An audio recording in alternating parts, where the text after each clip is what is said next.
Diable Jump. Yo les bros, c'est Goji, j'espère que vous allez bien. On se retrouve aujourd'hui pour la review du chapitre 946 de One Piece. Alors avant le début de la review, on va parler de 2-3 petits trucs. Si ça vous intéresse pas, vous pouvez zapper. Je vais vous laisser un petit timecode, mais c'est vrai que là pour le coup c'est assez important. Alors suite aux multiples commentaires de ma dernière review, je me suis dit bon, le format plaît pas, la façon dont j'aborde les sujets ne plaise pas, et c'est surtout la façon que j'ai de donner mon avis finalement à propos des chapitres de One Piece qui ne plaît pas. Donc ce qu'on va faire, c'est que je vais essayer d'arranger les choses et surtout d'améliorer le format, le contenu des reviews. Donc ce que je vais faire, c'est que je vais avoir besoin de vous pour répondre à 2-3 petits trucs. Par exemple, que préférez-vous ? Préférez-vous une réaction live ainsi qu'une review un peu plus tard dans le week-end, ou simplement une seule review comme celle-ci? C'est une question assez simple et pourtant relativement importante pour moi, car je peux faire soit 2 vidéos, donc le pack basique entre guillemets du youtubeur One Piece, donc de faire une review, une réaction live le vendredi matin ainsi qu'une review plus travaillée le dimanche, ou continuer sur le format que je vais vous proposer là aujourd'hui en faisant dans la journée du vendredi. Voilà, donc c'est assez important, je tiens à vos commentaires. Ça pourrait beaucoup m'aider. Bref, ce qu'on va faire, c'est qu'on va éviter de parler trop de tout ça, mais c'était juste, voilà, quand même assez important de savoir ce que vous préférez. Donc faites votre choix entre réaction live plus la review, ou la review comme je fais le vendredi. Si vous me suivez sur Twitter, ce que je vous encourage à faire, vous avez dû remarquer que j'ai enfin reçu ma première figurine de Sanji. Mes 2 premières figurines même, pour le coup. Alors, bien évidemment, si je vous parle de ça, c'est que j'adore la pose de celle-ci. Elle est ouf. Si je vous parle de ça, c'est que c'est grâce à OneFan. Donc c'est mon nouveau partenaire. Nous avons créé un partenariat ensemble, qui est donc un site de figurines en ligne, de vente de figurines en ligne, qui se concentre sur One Piece, mais même sur un peu tout ce qui est shonen, etc.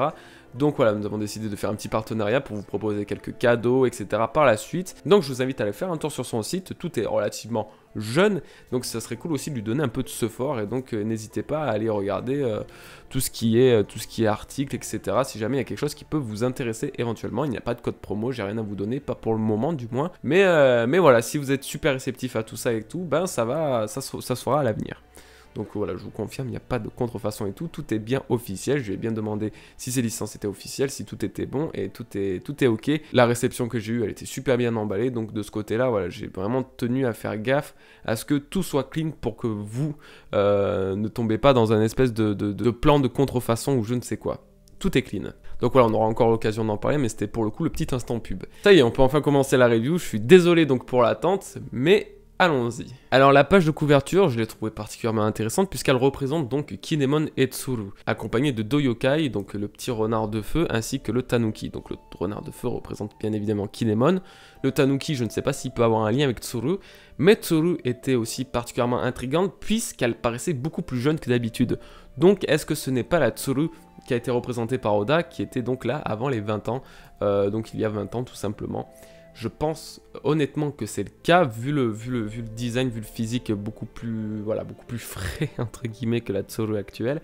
Je pense qu'il y a une certaine différence, à moins que ce soit moi qui ai les yeux encore un peu embrumés, mais il me semble vraiment qu'il y a une vraie différence d'âge entre les 2 personnages, donc je pense que c'était la Tsuru d'il y a 20 ans. Big Mom versus Queen, désormais on reprend dans la continuité du dernier chapitre, donc ça y est, c'est le combat des deux reines, des 2 queens. Bien évidemment, vous me connaissez, j'ai pas pu m'empêcher de rire quand j'ai vu Big Mom empoigner la queen de son corps et de son cou pour l'envoyer valser comme un hélicoptère. Fada, j'ai cru qu'elle allait l'envoyer à travers tout le nouveau monde et qu'il allait s'envoler, c'est un truc de fou. Et c'est d'ailleurs ce qui arrive, elle envoie pas valser à travers le nouveau monde, mais en tout cas elle envoie quand même valser. Et donc ce dernier s'écrase à travers la prison de Udon. Donc bien évidemment ça occasionne de certains dégâts, notamment sur l'instrument de torture de Kid et de Killer. Donc tout est détruit, ils sont libérés. Alléluia. Et ce n'est pas tout, puisqu'à un heureux coup du hasard, étonnamment, Big Mom a réussi à viser en même temps la cage de Kawamatsu, donc la prison, détruisant une partie de la porte et permettant donc une éventuelle évasion. Manque plus que la clé pour ça. Et dans les cases où Big Mom était représenté, j'ai noté un petit truc, c'est que Napoléon, sa bicorne, semble reprendre doucement sa conscience. Il avait les yeux à moitié ouverts, donc je ne sais pas si c'est une erreur de dessin ou quoi, mais vu que c'est une des premières fois qu'on le voit comme ça, alors s'il a les yeux à moitié ouverts, je me suis dit que c'était peut-être parce que justement Big Mom commençait à justement reprendre conscience petit à petit, et que finalement elle va peut-être retrouver sa nature violente par la suite, vu que c'est celui vraiment qui est l'indicateur de l'amnésie de Big Mom quand elle était vraiment dans les vapes, il était totalement endormi. Quand elle était un peu éveillée, il commençait un peu à se réveiller lui aussi. Donc je me suis dit que ça va être lui le seul moyen, le seul indicateur en fait de savoir si Big Mom a encore son amnésie ou pas. Bref, du coup c'est le bordel dans la prison. Les sbires de Kaido sont paniqués. Queen est à terre. Bon, il s'est fait tout shot par Mama, mais je pense pas qu'il soit non plus KO. D'ailleurs on verra plus loin que non, ce n'est pas le cas. Et même s'il n'a pas pris tant de dégâts que ça, voilà, il est assez résistant, mais je pense pas que ce soit un réel adversaire à la hauteur de Mama, pour le coup. C'est pas trop étonnant. Et en plus de ça, les communications entre Onigashima et donc la prison d'Udon sont totalement coupées. Et ça, en fait, nous le devons à Reizu, parce que lui, c'est le seul qui bosse réellement très bien dans tout l'arc de Wano Kuni, puisque grâce à Caribou, il a réussi à désactiver donc tous les moyens de communication de la prison, donc évitant au maximum les alertes au renfort, etc. de la prison d'Udon à Onigashima. Parce que là, du coup, ça veut dire que Kaido pourrait revenir, etc. Bref, on va revenir sur ce sujet plus loin, mais ça peut être vite très le bordel. Donc, le coup que la communication soit coupée, c'est un très bon point pour eux. Ça limite grandement les contacts avec Kaido. Mais il faut quand même faire gaffe parce que je pense que Caribou est très fourbe et il faut pas trop lui faire confiance. Donc pour le coup, je me doute encore s'il essaierait pas de se racheter auprès de Kaido pour gagner ses faveurs ou quoi. Je me méfie. Caribou, aucun moyen de lui faire entièrement confiance. Mais pour le coup, il a une certaine connaissance des lieux, donc il peut être utile. Donc c'est quand même assez intéressant d'avoir un personnage comme ça, même s'il faut le garder sous l'œil. On revient sur Big Mom qui finalement, après tous ces kilomètres traversés à travers Wano Kuni, arrive enfin à son but, le pot de soupe de haricots rouges, qui est malheureusement vide. Alors la déception et la haine qui commencent à monter se lit sur son pauvre petit visage, tandis que Luffy, lui, ce blaireau, se crame tout seul en disant que lui aussi en avait mangé, donc ça va déclencher la colère de Big Mom. Là du coup on en revient à un petit parallèle du chapitre 651, quand Luffy justement entre pour la première fois en contact avec Big Mom, en lui disant qu'il avait mangé l'intégralité des bonbons de l'île des hommes poissons, sauf que cette fois-ci c'est vraiment le cas. Et justement dans toute cette agitation, on retrouve finalement que Queen n'a pas réellement perdu la conscience, et au contraire semble plus feindre la mort pour justement éviter le courroux de Mama. Il doit sentir qu'il est pas trop à la hauteur du combat, donc après la dourouillée qui s'est pris, je pense qu'il reste à terre, histoire de temporiser un peu la situation, parce que c'est vrai qu'avec la volée qui s'est pris le pauvre, donc là c'est vrai que pour le coup il a pris une sacrée douche froide quoi. Alors là du coup, c'était le moment on va dire un peu émotion du chapitre, parce qu'après donc les multiples âneries de Luffy comme d'habitude, Big Mom explique qu'en fait, quand elle voit là, le pot de soupe de haricots rouges, donc totalement vide, ce n'était pas réellement pour elle, mais justement pour le partager au village d'Okobore, pour les remercier de la gentillesse qu'ils ont fait qu'ils ont fait preuve auprès d'elle. Voilà, ils ont tant été gentils qu'elle voulait les remercier de cette façon, et j'ai trouvé ça, même si je savais que Big Mom actuellement avait repris sa véritable entre guillemets nature qui n'est loin d'être méchante, hein. Quand elle était gamine, bon, elle était ce qu'elle était, mais elle était quand même, outre ça, elle était très gentille, très douce au final, et plus pure que ce qu'on peut le penser. Et ben là, en fait, on la retrouve totalement, donc je me doutais que là, cette amnésie allait faire en sorte qu'on pouvait revoir cette facette de Big Mom, mais à ce point-là, ça m'a vachement choqué. Vraiment. Mais c'est finalement la suite et la fin qui m'a le plus étonné pour le coup. Alors que Big Mom tente d'attaquer justement Luffy et Yogoro qui sont eux-mêmes sur le ring de sumo, ils ont dû forcément tenter une évasion, mais donc risquant de déclencher la sécurité de leur collier, donc une explosion. C'était un cas très compliqué. Soit ils restaient, ils se prenaient une mandale de Big Mom, soit ils sortaient et ils se faisaient exploser leur collier. Mais dans un laps de temps assez court, Luffy est parvenu donc à sauter avec Yogoro, retirer les deux colliers explosifs, les jeter en l'air et finalement atterrir sur terre comme il se doit, comme un chef. Alors aucune idée de savoir comment il a enlevé son propre collier, parce qu'on a juste vu enlever le collier de Yogoro, donc à l'espace de quelques secondes ça risque d'être compliqué, même si ça peut s'expliquer d'une certaine façon.